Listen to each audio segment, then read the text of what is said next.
할렐루야. 하나님의 크신 사랑이 우리 가운데 가득한 줄 믿습니다. 오늘 우리는 창세기 45장 4절로 8절의 말씀을 가지고 우리 제목을 같이 한번 읽어보겠습니다. 시작. 이유 없는 사건은 없다 라는 제목으로 말씀을 함께 나누도록 하겠습니다. 인간 개인의 시간을 인생이라고 합니다. 인생. 오래 산 사람도 있고 짧게 산 사람도 있습니다. 우리는 저마다 인생을 살고 있습니다. 그런데 여러분, 인생은 사건의 연속입니다. 사건의 연속. 좋은 사건이든 나쁜 사건이든지 큰 사건이든지 작은 사건이든지 사건이 없는 것이 지루하기도 하지만 우리는 항상 좋은 사건만 일어나기를 원합니다. 그것이 평안이라는 것을 알기 때문이죠. 여러분, 모든 길은 또 다른 길로 이어져 있는 거 아십니까? 길을 가면요, 막다른 길에 간 것처럼 보여요. 그러나 그 길은 또 다른 길의 시작입니다. 시드니도 수많은 길이 있습니다. 그 길은 모두 연결되어 있습니다. 그 길은 목적이 있게 만들어졌기 때문이죠. 때로는 더 이상 갈 길이 없을 때가 있습니다. 그래서 이런 표현이 있죠. North Road. 갈 길이 없어요.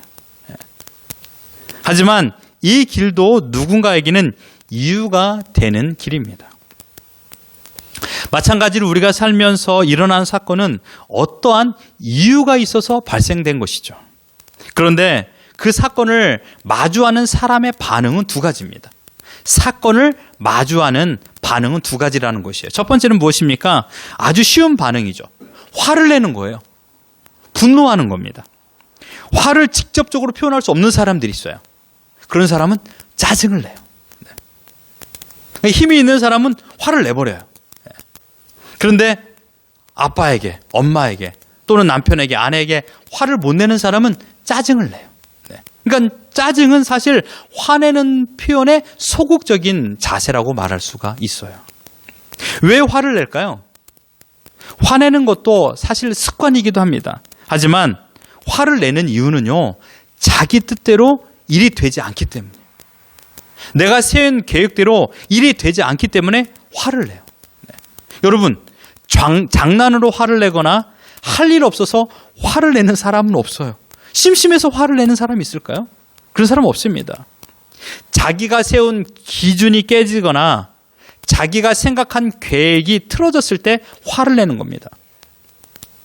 사건이란 뜻이 무엇입니까? 일상적으로 일어나는 일과 다른 특별한 일, 이게 바로 사건입니다. 그러니 내가 세운 기준이나 계획이 틀어지는 것은 특별한 일인 것이죠. 그래서 먼저 화를 내는 거예요. 두 번째 사건에 대한 반응은 무엇일까요? 그것은 바로 원인을 찾는 사람들이 있습니다. 사건에 대하여 반응하는 두 번째 사람의 종류는 원인. 왜 이런 일이 발생했을까? 물론 처음부터 원인을 찾는 사람은 없을 것입니다. 분명 처음에는 쉬운 반응을 했을 거예요. 화를 냈을 거예요. 처음에는요. 하지만 화를 낸다고 해서 사건이 해결되지 않는 것을 경험했기 때문에 그때부터는 원인이 무엇인가를 찾아보기 시작한다는 것이에요. 이런 사람을 우리는 성숙한 사람이라고 말하죠. 여러분들은 일상의 사건에서 어떠한 반응을 보이십니까? 화를 내십니까? 아니면 원인을 찾습니까? 아니, 지난주 한 주간 동안 원인을 찾는 사건의 반응이었습니까? 아니면 화를 내는 반응을 보셨습니까? 한번 옆 사람을 보십시오. 어떻습니까? 네. 원인을 찾았습니까? 화로 반응을 했습니까? 오늘 본문에 나오는 김수지 엄마 보고 왜 웃어요? 오늘 본문에 나오는 요셉은요, 사건에 대하여 두 번째 반응을 보였습니다. 원인을 찾았어요. 먼저 요셉이 당한 사건을 성경에서 찾아보면 첫 번째는요, 자신들의 친형의 손에 의하여서 죽임을 당할 뻔한 사건입니다. 창세기 37장 18절로 20절을 같이 한번 읽어봅니다. 시작.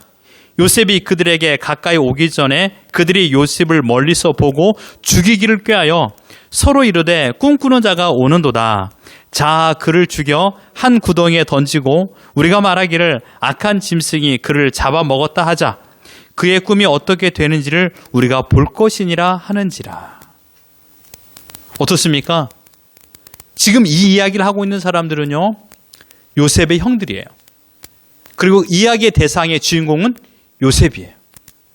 어떻게 하고 있습니까? 요셉을 잡아 죽이자라는 것이에요. 요셉을 잡아 죽이자. 얼마나 무서운 생각입니까? 그런데 왜 그 형들이 요셉을 잡아 죽이고 싶은 생각이 들었을까요? 여기에도 이유가 있습니다. 이유가 있었기 때문에 이런 행동을 한 거예요. 자, 이유를 찾아보겠습니다. 그것은 바로 두 가지 이유가 있었습니다. 먼저는 아버지 야곱에게 요셉만이 특별한 사랑을 받았어요. 창세기 37장 3절과 4절 첫 번째 원인 봅시다. 시작. 요셉은 노년에 얻은 아들이므로 이스라엘이 여러 아들들보다 그를 더 사랑함으로 그를 위하여 채색 옷을 지었더니 그의 형들이 아버지가 형들보다 그를 더 사랑함을 보고 그를 미워하여. 아버지 야곱이 요셉을 더 사랑했어요.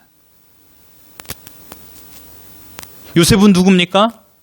야곱이 사랑했던 여인 라헬의 아들이었어요. 형들은요, 아버지는 야곱이지만 어머니는 다른 말로 하면 이복 형제였습니다. 요셉이 아버지에게 큰 사랑을 받았기 때문에 요셉을 향한 미움이 형들의 마음속에 가득했던 것이에요. 두 번째 미움을 받았던 원인은 무엇입니까? 이것은 그들의 말 속에서 찾을 수 있습니다. 꿈꾸는 자가 오는도다. 요셉은 꿈을 꾸고 그 꿈 이야기를 형들에게 했던 것입니다. 그 내용은요, 창세기 37장 7절과 9절입니다. 같이 한번 읽어봅니다. 시작. 우리가 밭에서 곡식단을 묶더니 내 단은 일어서고 당신들의 단은 내 단을 둘러서서 절하더이다. 9절 시작. 요셉이 다시 꿈을 꾸고 그의 형들에게 말하 이르되 내가 또 꿈을 꾼 즉 해와 달과 11별이 내게 절하더이다 하니라. 두 가지 꿈의 공통점은요, 형들보다 요셉, 내가 더 높은 사람이 될 것입니다, 이 이야기예요. 이 말을 들은 형들의 마음은요, 8절 하반절입니다. 같이 봅니다. 시작. 그의 꿈과 그의 말로 말미암아 그를 더욱 미워하더니. 형들보다 아버지가 요셉만을 사랑하는 것, 즉 나를 더 사랑하지 않고 요셉을 더 사랑하는 아버지의 사랑 때문에 형들은 화가 나 있었어요. 그런데 그 꿈 이야기로 인하여 형보다, 나보다 요셉, 동생이 더 높은 사람이 될 거라는 그 이야기를 들으면서 형들은 너무나도 큰 미움을 갖게 된 것입니다. 형들은 미움을 행동으로 표현할 만한 힘이 있었습니다. 그리고 기회가 온 것이에요. 지금 형들이 있는 곳은 광야 한복판이에요. 광야라는 무인도예요.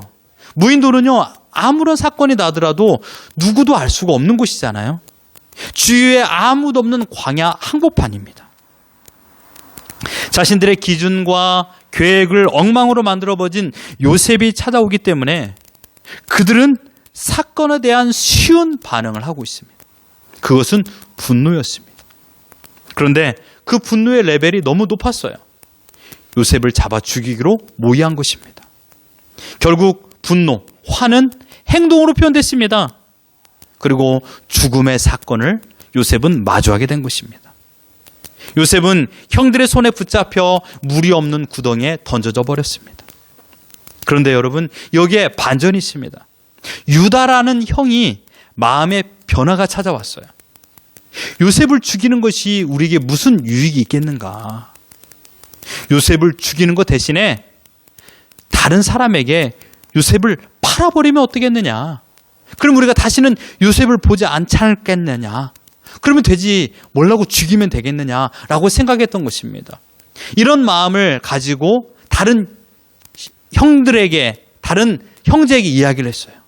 그런데 때마침 미디안 상인이 그 광야를 지나가고 있는 것입니다.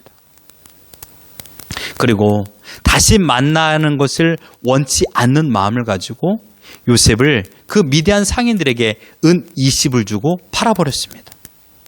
분명 요셉은 형들에게 간곡히 살려달라고 애원했을 것입니다. 간청했을 것입니다. 형들에게 자기와 즐거운 시간을 보냈던 시간들을 생각하도록 이야기했을 것입니다. 하지만 아름다운 추억보다 미움의 감정이 더 컸습니다. 우리도 그렇지 않습니까? 분명 식구들끼리도 서로 사랑하고 아름다운 추억이 있어요.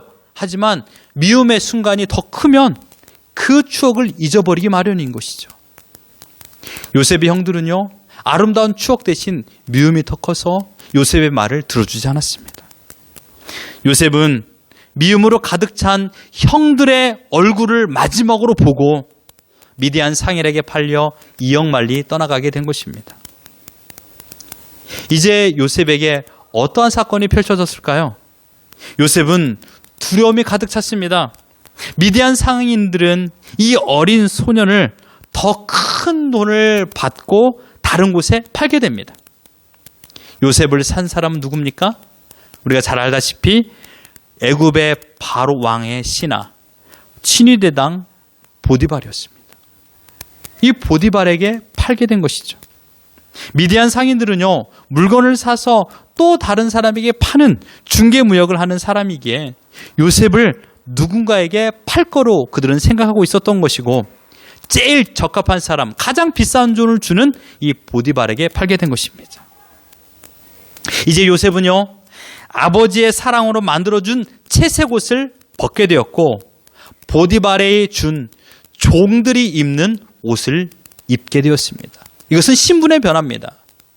사랑받는 아들의 자리에서 종의 자리로요. 하지만 요셉은 자기에게 일어난 사건에 대하여 화를 내지 않습니다. 자기에게 일어난 사건, 형들이 나를 판 사건, 그리고 종이 된 사건. 요셉은 어떻게 했습니까? 창세기 39장 4절을 같이 한번 읽어봅니다. 시작. 요셉이 그의 주인에게 은혜를 입어 섬김에 그가 요셉을 가정 총무로 삼고 자기의 소유를 다 그의 손에 유탁하니. 이것을요, 현대인의 성경으로 보면 더 쉽게 이해됩니다. 같이 읽어봅니다. 시작. 그를 기특하게 여기고 신임하여 자기 신복으로 삼고 가정의 모든 일과 자기 소유를 다 그에게 맡겼다. 보디발이 요셉을 어떻게 생각했을까요? 가나안에서 온 어떤 젊은 노예가 다른 노예들과 다른 것을 보게 된 것입니다.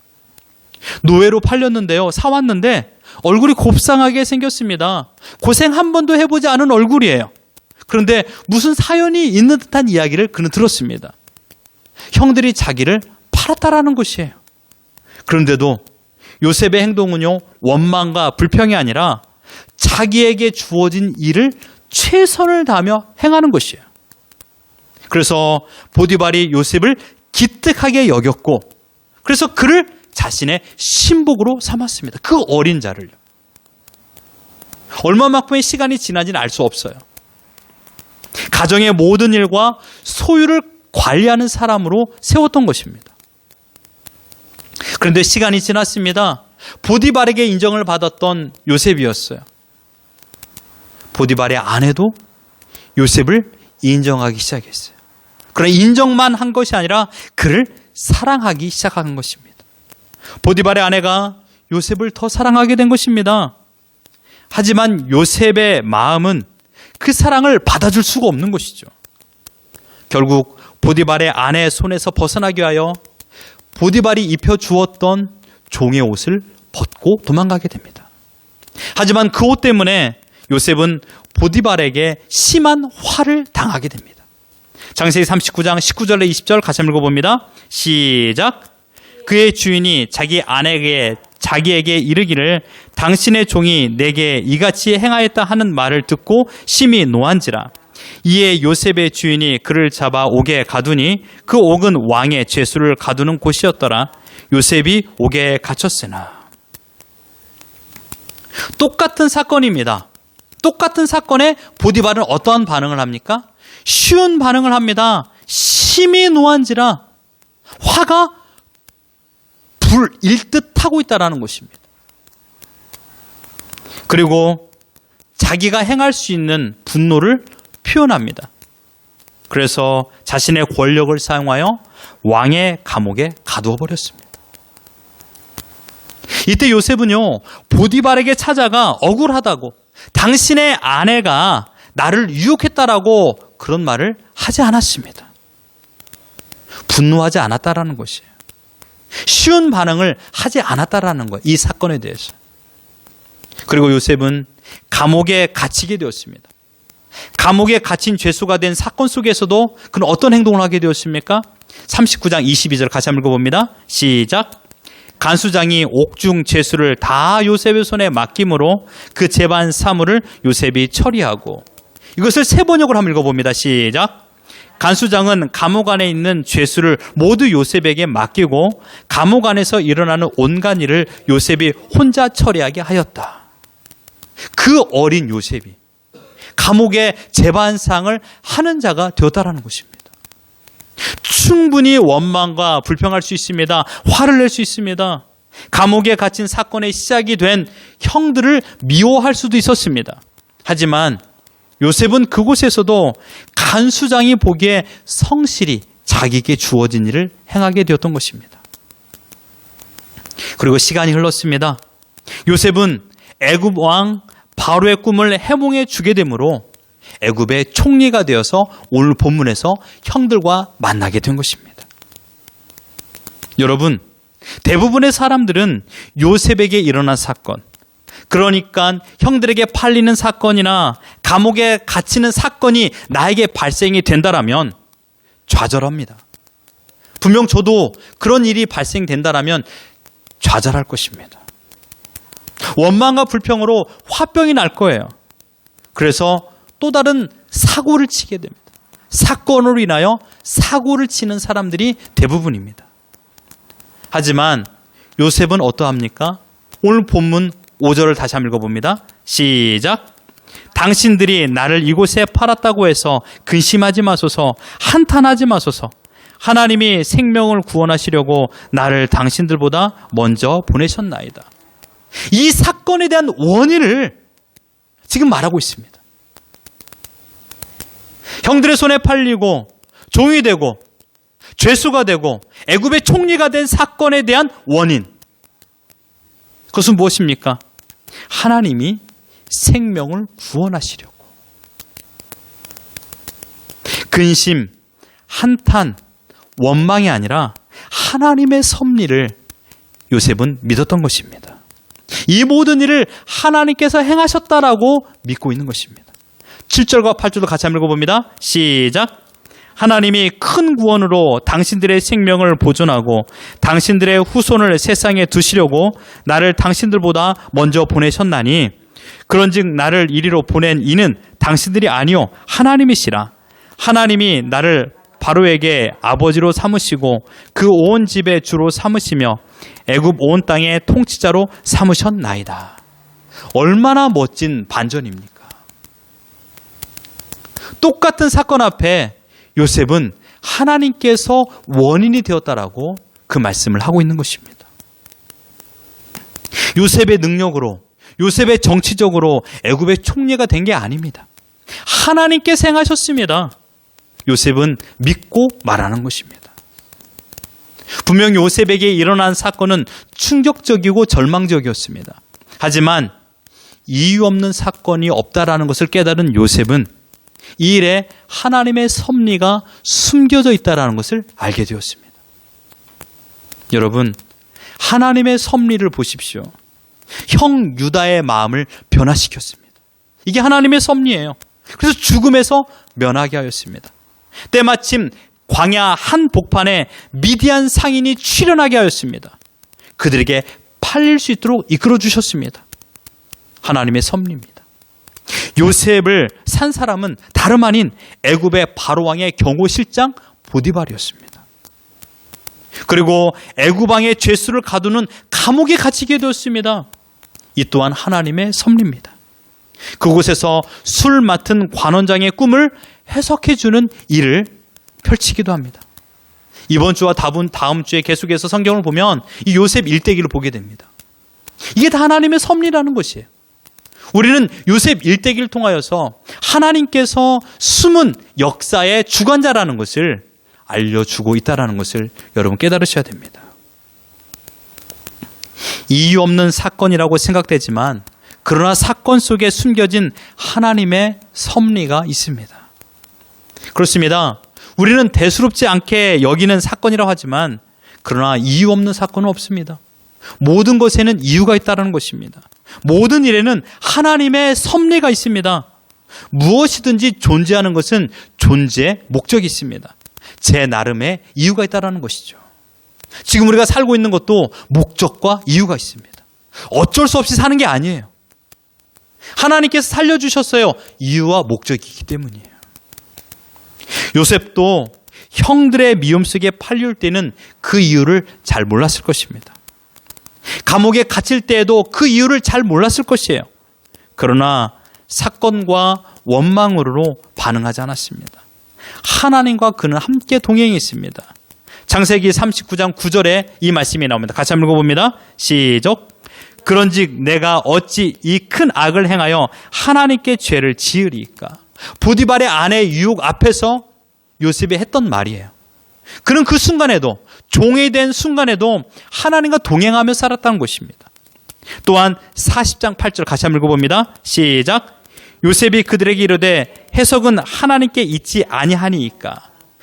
이 말씀도요, 마찬가지로 하나님께서 요셉과 함께 감옥에 있을 적에 그가 그 감옥 속에서 술 맡은 관원장에게 했던 말입니다. 요셉의 인생의 기준은 요셉 자신이 아니었습니다. 어떠한 상황이 그의 주인도 아니었습니다. 오직 하나님이었습니다. 하나님이 내 인생의 기준이요, 내 인생의 가치관의 핵심이라는 것을 요셉은 고백했던 것입니다. 여러분, 이것이 믿음이에요. 믿음이 대체 뭡니까? 믿음은요, 내가 주인이 아니라는 것을 인정하고 하나님이 나의 주인이라는 것을 인정하는 것, 이게 믿음입니다. 지금 요셉 곁에는요, 아무도 남지 않았습니다. 자신의 어머니는요, 동생을 낳다가 죽었습니다. 사랑한 아버지는 더 이상 볼 수 없습니다. 자신을 미워했지만 그래도 함께 생활했던 형들도 이제는 없습니다. 멀리 타국에서 노예의 삶으로 자유도 없습니다. 그리고 죄수로 깊은 감옥에서 살아야만 했습니다. 하지만 요셉에게는 한 가지가 있습니다. 같이 한번 읽어봅니다. 시작. 하나님의 약속. 하나님의 약속이 요셉과 함께 있었습니다. 바로 꿈속에서 하나님께서 보여주셨던 약속. 그 약속이 요셉과 함께 있었던 것입니다. 요셉은 하나님의 약속을 믿고 그 약속이 이루어질 그날까지 소망하며 기대 가운데 살았던 것입니다. 여러분, 이 과정을 기억하십시오.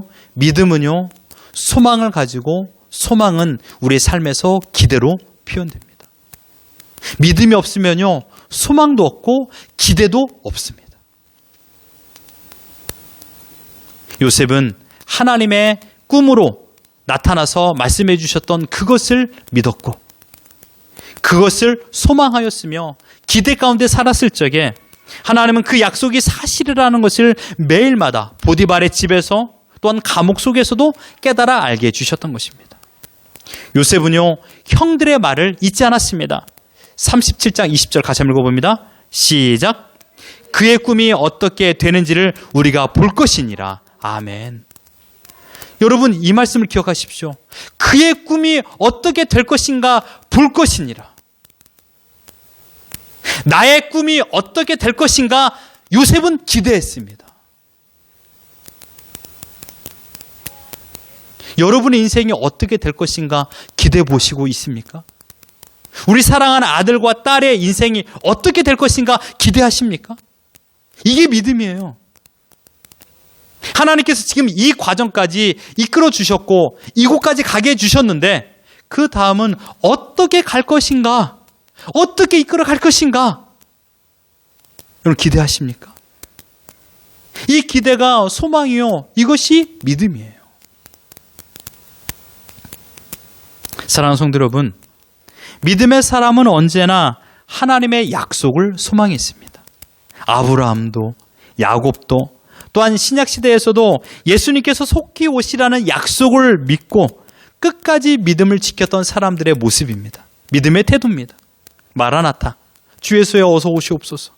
그러면서 자신의 생명을 조금도 귀한 것을 여기지 않고 내놓았던 자들이 믿음의 사람들이었습니다. 이 믿음이 하나님을 기쁘시게 드립니다. 하나님을 향하여 기대하는 사람, 이 사람이 하나님을 기쁘시게 하는 겁니다. 난 아무것도 할 수 없어. 그렇습니다. 나는 할 수 없어요. 그러나 하나님께서 나를 하시고자 세우면 나는 할 수 있는 줄 믿습니다. 나는 못해요. 그러나 하나님은 행하십니다. 내가 무슨 실력이 있습니까? 내가 무슨 능력이 있습니까? 그러나 하나님께서 허락해 주시면 할 수 있다는 것입니다. 여러분 기대되지 않습니까? 아들이 돌아온다. 이거 하나만으로 기대되지 않습니까? 새 학기가 시작되었다. 새 직장, 새 사업, 새 날. 우리는 매일마다 기대하며 살고 있습니다. 우리는 지금 하나님께서 허락하신 구원의 은혜 가운데 하루하루 살고 있습니다. 그러면서 하나님께서 그날, 약속한 그날이 되면 영원한 천국에서 살 수 있도록 우리를 불러주실 것이고 그때까지 우리의 삶을 통하여 하나님의 약속이 사실이라는 것을 깨달아 알게 해주실 것입니다. 그러니 자신의 기준에 치우치지 마십시오. 상황에 흔들리지 마십시오. 오직 하나님께서 나에게 주신 약속 무엇입니까? 성경이 바로 하나님의 약속이에요. 하나님의 약속을 알고 싶습니까? 그러면 성경을 읽으십시오. 그러면 그 안에 하나님의 약속이 다 담겨져 있어요. 그 말씀을 보며 우리는 기대하고 소망하며 살아가는 것이에요. 저는 그래서 매일마다 하나님을 믿고 소망하며 기대하고 살고 있습니다. 어떻게 내 인생을 펼쳐갈 것인가? 하나님께서 나를 이끌어 주신 그 자리에서 최선을 다하십시오. 요셉은 하나님을 믿었고 소망하며 기대했기 때문에 종이 된 신분이든 또한 죄인의 신분이든 죄수의 신분에서도 최선을 다했습니다. 사랑하는 성도 여러분, 이제 말씀을 다 드렸습니다. 우리에게 사건은 예상치도 않는 사건은요 매일마다 발생합니다. 그 사건으로 인하여 내 마음이 무너지기도 하고 때로는 쓰러지기도 하고 때로는 깊은 고민에 빠지기도 하고 화를 낼 수밖에 없는 그런 상황에 치닫기도 합니다. 그러나 사랑하는 성도 여러분, 이것을 기억하십시오. 우리 인생은요 내 힘으로 살아가는 것이 아니에요. 때로는 하나님께 엎혀서 때로는 하나님께 안겨서 살아가는 것이에요. 사랑하는 우리 아버지, 어머니, 우리 아이들이 힘들면 어떻게 합니까? 때로는 안아서 또한 업어서 그 길을 가게 하지 않습니까? 우리도 마찬가지예요. 우리 인생은요 때로는 하나님께 엎혀서 때로는 하나님께 안겨서 그 길을 걸어가는 것입니다. 우리는 태산을 넘어 험곡에 가는 인생길을 살아가는 자들입니다. 하지만 결코 두려워하지 마십시오. 소망의 하나님께서 우리의 안식처가 되어주기 때문입니다. 그래서 신자의 믿음은 언제나 소망이 있습니다. 하나님을 기대하기 때문에 소망이 있는 것입니다. 지금 이 사건을 허락하신 하나님의 이유가 무엇인가? 왜 우리 가정에 코로나 바이러스를 허락하셨는가? 왜 지금 이 사업이 되지 않는가? 왜 지금 내 자녀가 실패했는가? 화로 반응하지 마십시오. 이유가 무엇인가? 하나님께 여쭈어 보십시오. 하나님은 또 다른 길을 준비하신 것입니다. 하나님께서 우리의 손을 꼭 잡고 우리 하나님께서 우리를 원하시는 곳으로 이끌어 가실 것입니다. 그러니 2023년 기대가 되지 않습니까? 개봉 박두입니다. 하나님께서 계획을 세우셨는데 누가 막겠습니까? 하나님께서 요셉을 총리로 세우실 거로 계획을 세웠는데 누가 막겠냐 말입니다. 하나님께서 허락하지 않으면요 그 길을 갈 수도 없어요. 우리는 오직 하나님께서 행하시는 대로 살아갈 자들입니다. 이 사실을 인정하는 것이 믿음이에요. 지금 나에게 주어진 것, 내가 선택한 것이지만 하나님께서 허락하여 주셨기 때문에 지금 그 자리에 있는 것이에요. 어떻게 해야 됩니까? 그 자리에서 최선을 다하는 겁니다. 그럼 하나님께서 모든 길을 열어주십니다. 이유 없이 발생하는 사건은 없습니다. 모든 사건은 하나님의 뜻대로 진행됩니다. 그러므로 오직 하나님을 바라보십시오. 사건 때문에 사고 내지 마십시오. 하나님의 인도에 순종하여 내 생각이 아닌 하나님의 생각으로 살아가는 우리 모두가 되기를 예수 그리스도 이름으로 축원합니다.